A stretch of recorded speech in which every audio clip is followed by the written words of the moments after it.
It's getting to that stage in the tournament where points won or points lost could mean progress to the playoffs. It could also mean elimination. That is the kind of stage we have reached, at least as far as tonight's game is concerned. Let's confirm to you the clash that lies ahead. And that is, in fact, Chennai taking on Hyderabad, game number 44 from Sharjah. We are all very curious about the 22 yards, but we will not speculate on it until the players actually get out there. For now, it's time to welcome everyone to Cricbuzz Live, brought to you in association with our fantasy partner, My 11th Circle. We've all got our cups of coffee ready to get through us. So let me say hello to all the cups of coffee, myself, Simon Doull, and Harsha Bhogle. Good evening, gentlemen. Good evening. I think Harsha's pretending. I think his cup is empty. I'm going to say it now. I'm going to put it out there right now, Harsha. An honesty session. Is there anything in your cup? Okay, Harsha, let me come straight to you then. Is your cup pretty much like... I just finished it recently and it was good though. It's not. That is it's not why like Simon drinking instant coffee. Simon Doull is wearing Chennai's cup on the points table and you have Hyderabad's cup. What do they do to fill that cup up? Just about. सीधा उठा के match जीत ले हो गया. Look, it's very easy. It's very easy to say and not incorrect to say that, look, Chennai start overwhelming favorites. There's a reason one team has 16 points, the other's 4 points. But always, when the pressure of qualifying has gone, and strictly speaking, there's a statistical possibility that Hyderabad can qualify. It also includes Elon Musk landing on Mars in the next 3 hours and the Sensex hitting 100,000 in 5 minutes. Those are all the things that have to happen if Hyderabad have to qualify. But listen, there are some players there who don't want to turn up and get whipped. Jason Holder's been captain of West Indies. Ken Williamson is a World Cup winning captain.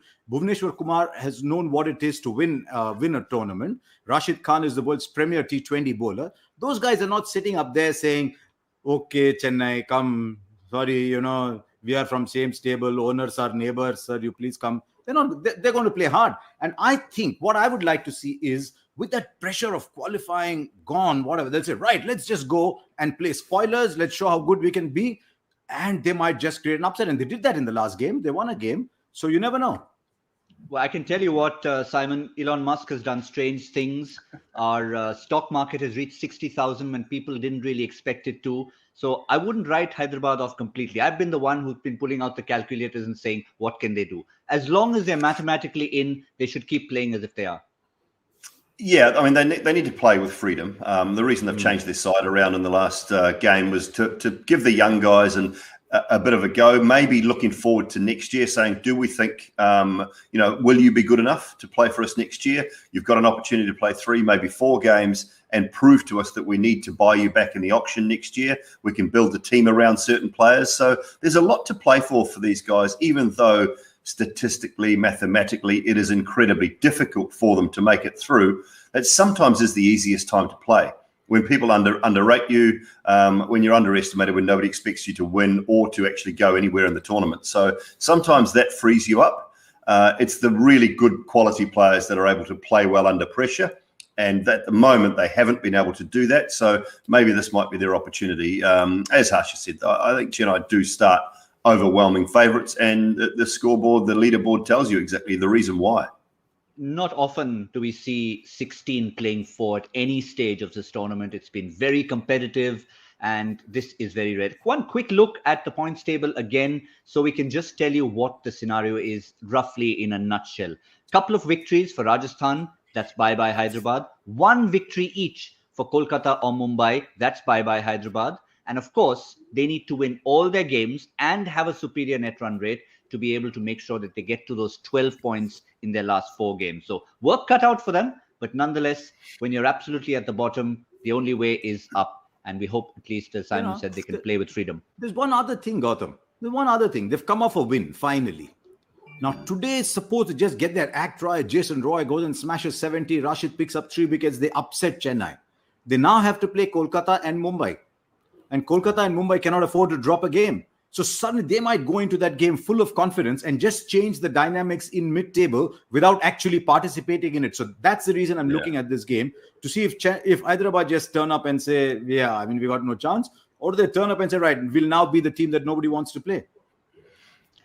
Yeah, I think that's a great point, Harsha. And I talked about this on commentary the other night, even in the interview with Trevor Bayliss the other night. This is a franchise that has been comfortably the third best franchise in this tournament in the last 5 to 6 years. If you take away Mumbai and Chennai, Hyderabad have been the third best franchise consistency-wise in this whole competition for the last 5 or 6 years. So they're having a blip. They're having an average year by their high standards. They're trying to figure out where they're going to be next year. They're trying to figure out who they retain, who they let go, what sort of a team makeup they'll have.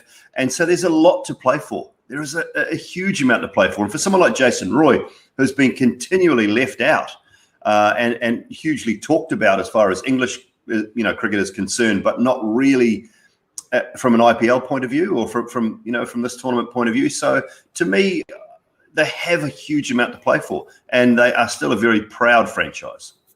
I must confess, Harsha, I was listening to Dooley interviewing Trevor Bayliss, and it sort of took me by surprise for a second, because he said, since you guys can't qualify, are you looking at the youngsters, etc.? And Trevor Bayliss took it in his stride, because it was more of a throwaway line saying that, look, we're assuming you're not qualifying, so therefore what do you look at? And here we were pulling out the calculators. Has Simon Doull got some inside information? All he's doing is, because my coffee is over, he's making a big show of sipping on his freshly brewed coffee. So I'll tell you something else I want to tell you. Look, a lot of these teams on paper, they're not too widely apart. It's the confidence, it's what they're thinking about playing that makes a difference. If you look at associations between players and franchises over the years, and if you stay with overseas players, I mean, obviously there's Kohli with Bangalore, there is Rohit with Mumbai, but look at the overseas players, which have been the great associations. I talked the other day about a Malinga and a Pollard, about a Sunil Narayan and Kolkata, AB and Bangalore. It is of that standard, if not more, between Warner and Sunrisers. Warner has been a hugely loved person in Hyderabad. He's scored 800 runs one season, but he's given you 500 plus every single season. Now, suddenly, if Warner's not good enough to be captain or playing the side, tells me there's something else at work. And I don't know if that is splitting the team, if that is causing some problem in the team, because this is a team that's full of, what you call the good boys, nice people. Yeah. So maybe there's something brewing, because if you had told me start of the season, they would not need Warner at the ground, I'd have said, go, what are you smoking, man? Warner is Hyderabad. So there's something there. Certainly, if you have a look at that, you can just tell some of the very likable people. I was with Pommy last night, and we were also talking about, say, the 3 Afghan boys, all competitive, likable. So it's sort of got that whole vibe going around the entire franchise. They've won Murali, the title. Lakshman. Absolutely, on the sidelines as well. Tom Moody. Yeah, there's something happened in that dynamic, though, isn't there? It's still sort of interesting to me how you sack a guy, then you bring him back over the top of the guy you've given the job to oversee the whole thing. And has that played a part in it? I don't know, and I don't know the inside running. They're both nice blokes, Tom Moody, Trevor Bayliss. I just don't know whether that can work. I'm not sure how that dynamic does work. They will say it is working. But this season, that might be just one of the things that's sort of leading towards what is going on the field as well. Some of that off the field dynamic. And, the situation with David Warner is a crazy one. I think it's 7 seasons at some stage in this tournament, 7 seasons. I think he's the leading or the only guy to have got 7 seasons in excess of 500 runs or 400 runs, is it? And Shikhar Dhawan's got 6. So, he's been a phenomenal player for Hyderabad, and to have him completely out of the equation, to have him sitting in the hotel, not even going to the ground, because he's probably the next best fielder as well, as far as the overseas guys are concerned. So if one of those guys went down, he's probably the next best fielder as well. So to not even have him at the ground is quite surprising. Yeah. So whose team is it anyway? To take off from whose line is it anyway? Is it Tom's team? Is it Trevor's team? Is it Kane's team? Is it still remnants of David Warner's team? Whose team is it? That's the only thing I'm worried about. And look, the champion side, we haven't talked about the champion side till the toss. That just tells you how much is going on there. Well, they've sort of slipped under. They're the invisible champions in a sense. They've done the job. So Harsha, often like an umpire that has had a really good game. Do we really talk about him 4 times? We don't. We'd only probably take an umpire's name as what a shocker he's had. Look at that decision. If someone has had a beautiful game, maybe one time you mention them. Or the keeper, yeah. Or the keeper. Same thing with the keeper. Yeah. Quickly update you on the toss. There was a suggestion from Matthew Hayden's pitch report that maybe it's a good deck, maybe get on there and put runs on the board. But MS Dhoni once again decides that they are going to be chasing. So kind of takes the decision out of Kane Williamson's hands, Simon Doull. They would have had a lot of thinking, a lot of planning. Maybe runs on the board is a thing for them in this sort of a match. Yeah, I always feel that the smaller grounds, I mean, I maybe change my mind when it comes to knockout games, but on these smaller grounds, chasing seems to be the favoured option. The ball is not going to get wet. We haven't seen any sign of dew. I'm not sure about down in Abu Dhabi where Harsha is, but we haven't seen any sign of dew in Dubai or in Sharjah yet. Now, that will come in time. Don't forget that as the days go on in this tournament, it gets colder, it gets cooler, and I'm saying it gets colder. It goes from 39 to 31, 30, but it does cool down a little bit. So that means that at night time we will see a little bit of dew start to form. So that may be a little bit more relevant later in the tournament. I think on the smaller grounds, chasing is the way to go. MS Dhoni seems to love to chase, and with the afternoon sort of sun on that surface. Remember, they relayed it. And this is what we've been talking about a little bit in commentary in Sharjah. They relayed that whole block after the IPL last year. It hasn't quite settled down enough yet. So it just doesn't have that really good sheen on it and that skid on. So, it might get better through the tournament. So we might see scores go from that 120, 130, 40 to 155, 160. But I don't think it's going to be a 200 type one. Yeah, 140. And again, in terms of team news, we can tell you that nobody's really done too much with their teams. One side unchanged, the other side making one change. So let's go straight to the side that has made just the one change. Curran goes out, DJ Bravo comes in. Obviously, he's the preferred all-rounder in there, but they're just sort of treating him with kid gloves. And this time he comes around. Harsha, was sort of the change we expected? Yes, I think he brings a little bit more towards the tail end. Dhoni calls Bravo brother, right? He trusts him towards the tail end of the innings, and he's got that dipping Yorker, the ball that comes up and boom, it's down on you. He's got variety. It just seemed the other day that Sam Curran did quite have the variety, so maybe he couldn't bowl Curran at the death. He likes bowling Chahar up at front, Shardul floating around. So maybe the template is set, and at the moment it's Bravo over Curran. So it was always clear. I won't be surprised if Bravo misses out one more game before the playoffs, because as you saw as both of you saw, in fact, in the Caribbean, he's coming out of an injury, and Bravo is not a spring. He's not the youngest around. So I think they'll manage him a little bit. Yeah, Dooley, obviously to that back end, he just didn't bowl. Yeah, they want that cue. If they get that cue today, I think then you'll see, because if they get that cue today, move to 18 points, it would appear that they will finish 1 or 2. And so therefore that game is theirs. Then they can actually rest Bravo again after today. But I think I see that as the reason that he's back in. He is a key figure. He's fit enough to play all the games if they treat him well, but he could do with one more game off, I would think, after today. Yeah, I can tell you. And Dooley's right to the extent that 1 or 2 is important. Q, I think it's only a formality that we haven't put against their name.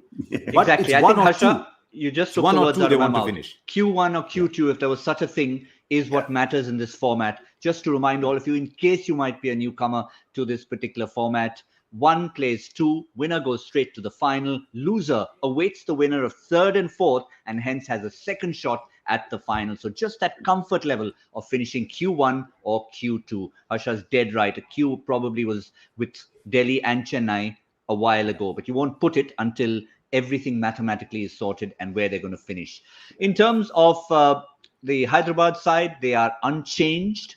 So they're obviously looking at a winning formula. They said, we're not sure what our best 11 is, but if we won the last game, Dooley, then let's just stick to this.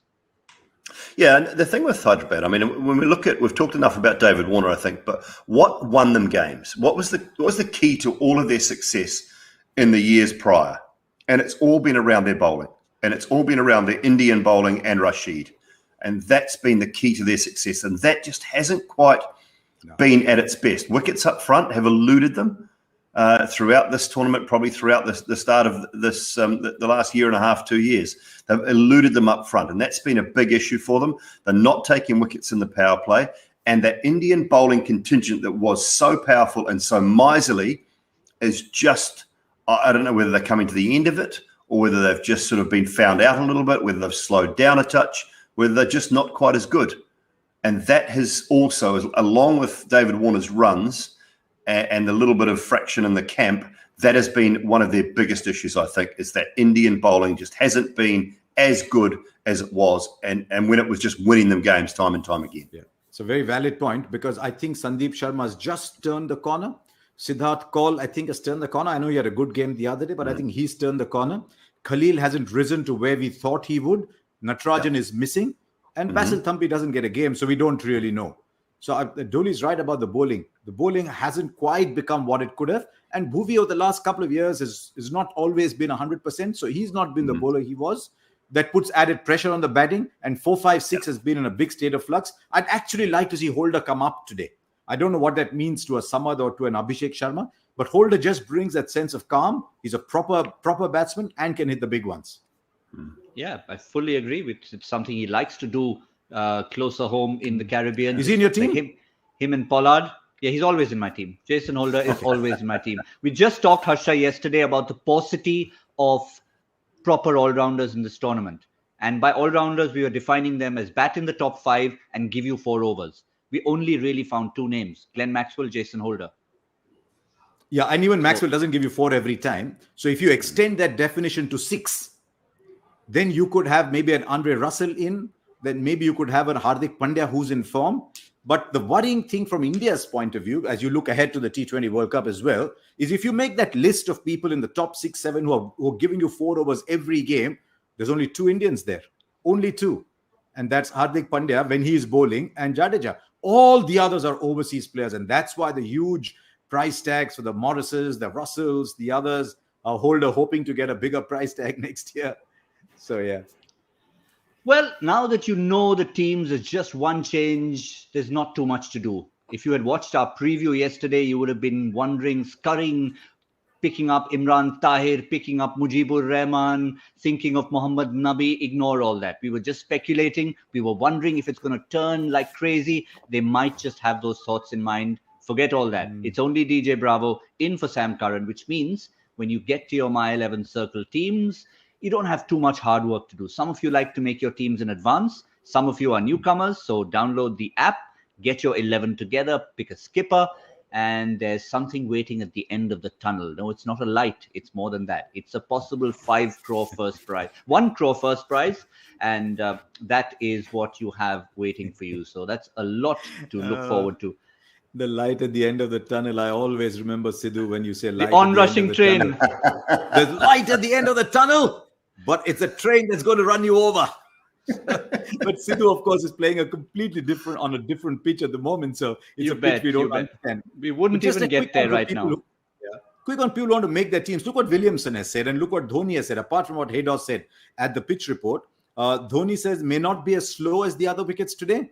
And Williamson says looks a little bit better than some of the others. And Haydos said there's a little bit of sheen on the surface. So maybe as Dooley said, maybe the wickets are slowly warming up. Maybe they're getting better as they go along. It's only been 3-4 matches, so I'm not sure how much it would change, but possible.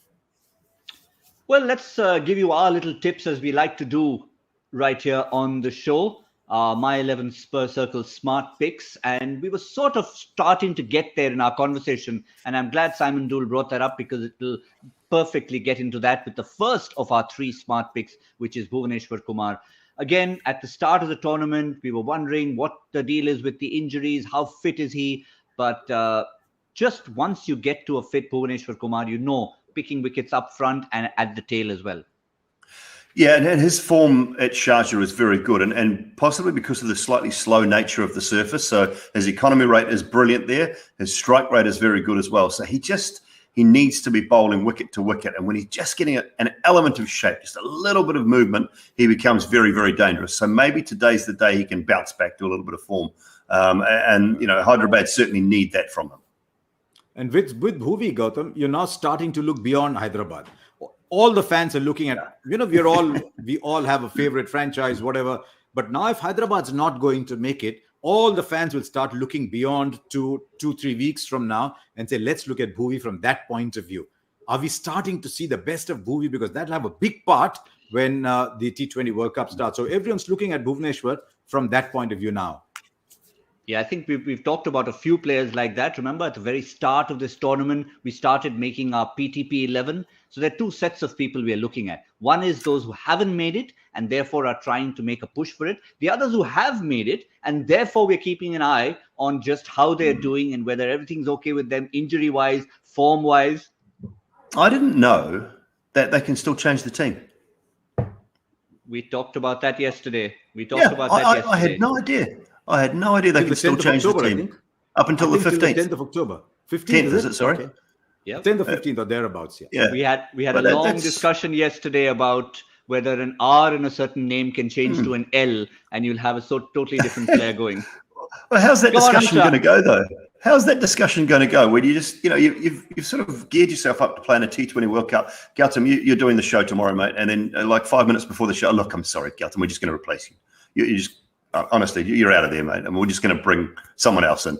And it's like, how does that conversation go? And how does that player feel? I know. Can you imagine on the 9th? I'm just checking my contract. Sitting. On the 9th, everyone's sitting over there thinking, I know. Harsha, you haven't got it yet? Look at the phone. I got it. Okay, fair enough. L and R is the same thing as R and V versus T and M. Now you've got me gone. Gautam and Gaurav. Right, okay, fair enough. Same thing. Fair enough.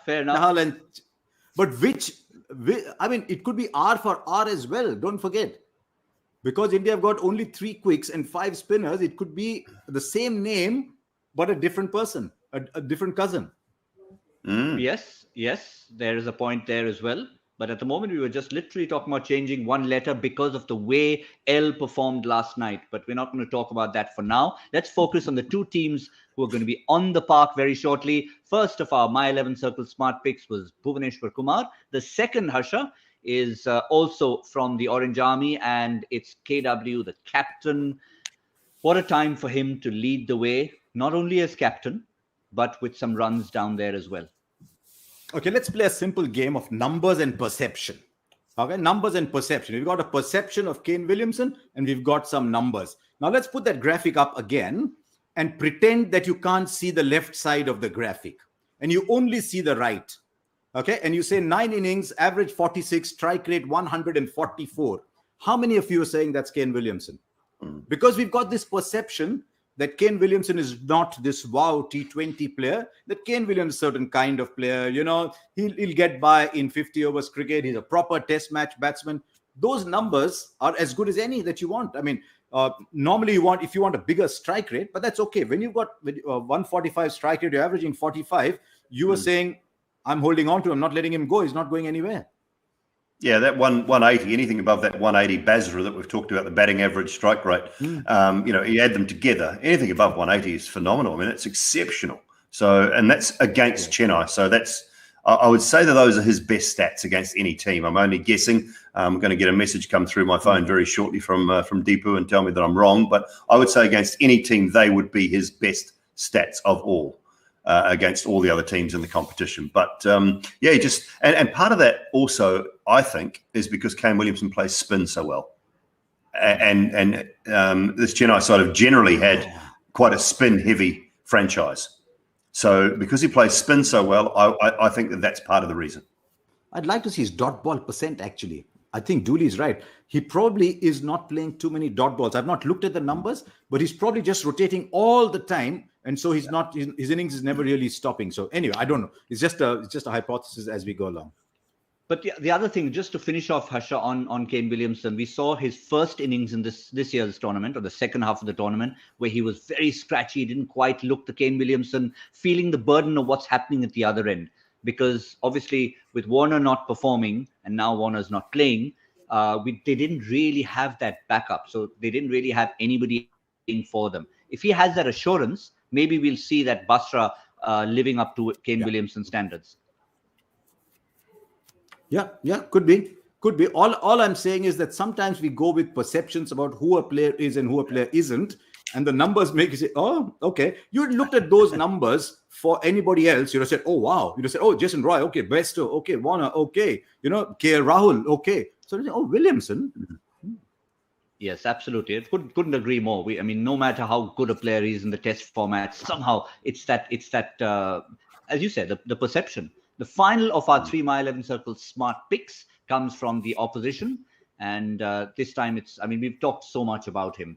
It's just one of those no-brainers to have him in your team, whether you're playing the fantasy version of the game, whether you're playing the real version of the game. For MS Dhoni, Simon Doull, I mean, it must be a godsend with Suresh Raina not being the Suresh Raina of yesteryear.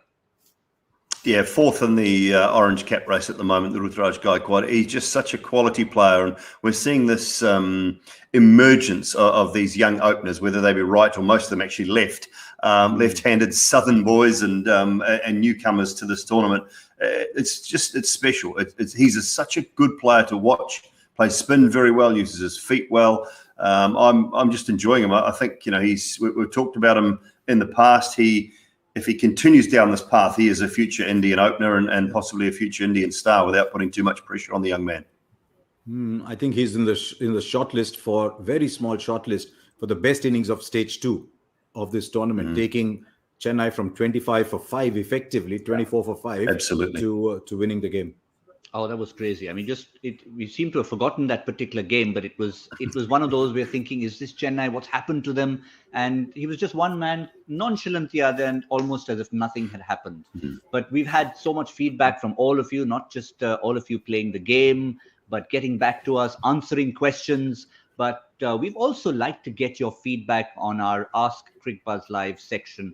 And we've had lots and lots of questions, as you can perhaps imagine, coming on that one particular topic. So let's try and see if we can answer it from Austin Powers. Love that. What are your thoughts on the controversy about Ashwin stealing a run and violating spirit of cricket? He's making that assumption. And it being compared to the Ben Stokes incident in the 2019 World Cup final. First of all, I think we must make it clear that there is very little resemblance, because Ben Stokes had no choice whether to run or not to run. The ball went for 4. I mean, it was a Kiwi against Kiwis, right? The ball going for 4. I just thought I'd slip that in for Dooley. But he had no choice. What would have been interesting is if the ball had stopped just inside the boundary when it went off the overthrow. Would England have run? Would they not have run? But now the choice was... So you can't say, oh, Ben Stokes, you so-and-so, or you, whatever. The ball went to the boundary. There's nothing they could do. But the story there is, according to the laws of the game, if that happens, you get a 4. So what does the law of the game say about taking a single? Also, I just pulled out something. Everyone talks of the spirit of the game, Gautam. And I'll just stop quickly because I know Dooley's got a strong point of view on this as well. Look at what the spirit of the game says. The preamble to the laws of the game talk about the spirit of the game. And they say, whatever respect, the responsibility rests with the captain and everything. The key issues are respect your captain, teammates, and opponents. Play hard, play fair. That's a much abused line. Show self-discipline when things go against you. Accept the umpire's decision. There's no mention of the following are conventions in the game that you must adopt. And the thing with conventions is, what is the right convention for me may not be right for Dooley. It may not be right for you. I may think, for example, that going past a batsman and saying filthy words in his ear to sort of make him feel uncomfortable is okay, part of the game. Some other cultures might think, no, that's not done. One culture might think, I'll take a bump ball and appeal if the umpire gives me out. The umpire is there, right? The umpire is there to uphold the laws of the game. I took a bump ball. The umpire gave it out, too bad. Same thing here. The umpires allowed the single. So conventions are a very tricky area. What's convention for me may not be convention for you. In some cultures, in some cricketing cultures, it's okay to be 8 inches outside the crease and wrong for the bowler to get you out. So convention is until it's the laws of the game, we're always going to keep fighting with each other.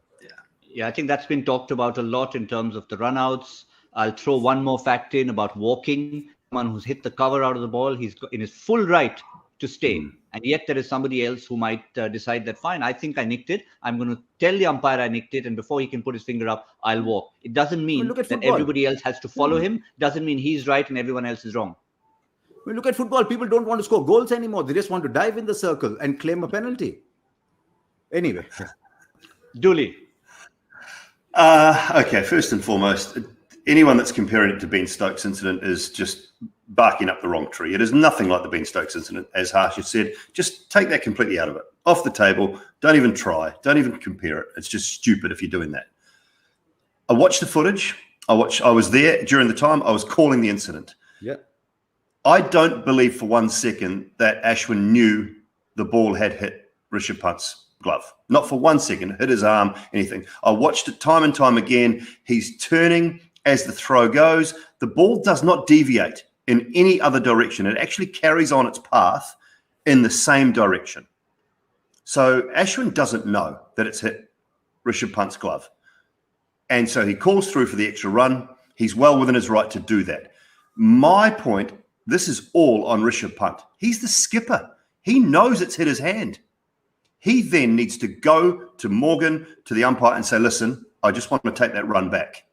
I want to take that run back. It's hit my glove, and we've gone through for the run. I'd like to take that back. This is all on Rishabh Pant. He's the captain.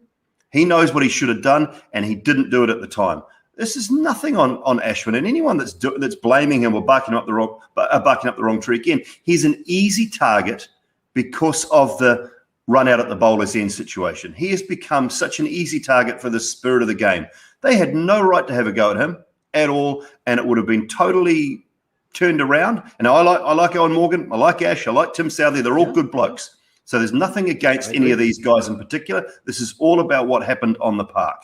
So to me, this is all on Rishabh Pant. He could have easily rescinded that run and said, look, it hit my hand. I don't want to take it. Not at the time because he could have been run out, but after the fact, that was up to him to do it as the skipper, and it would have been the right thing to do for me. So don't keep blaming Ashwin for something that he has absolutely nothing to do with. And people that are sitting on the other side of the world and then post on Twitter how it's a disgrace after they've had a few gins and haven't even seen the game, well, that's just ridiculous as well.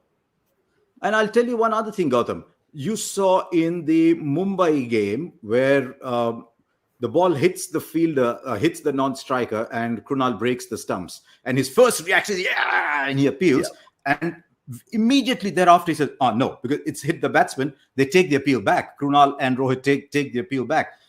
So I agree. If I looked at the footage too, Ashwin has actually ambled for the first run because he thinks there's only one in it.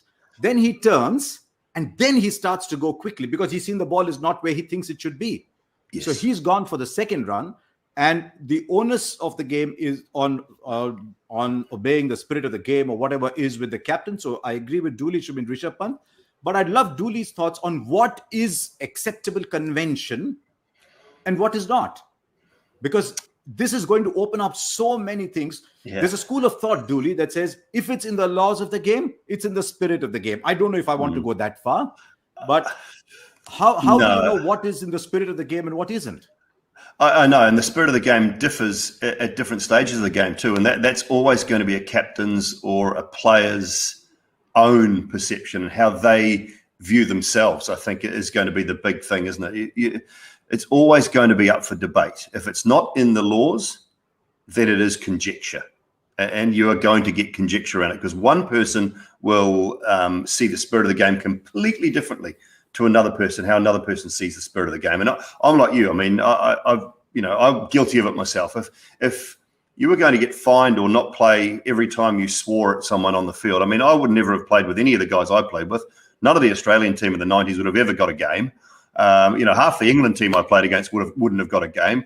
I mean, it's just, you can't sort of, that is not to me spirit of the game. That's heat of the moment sort of situation. We've all had a swear word at a batsman or been sworn at ourselves, I think, at different times.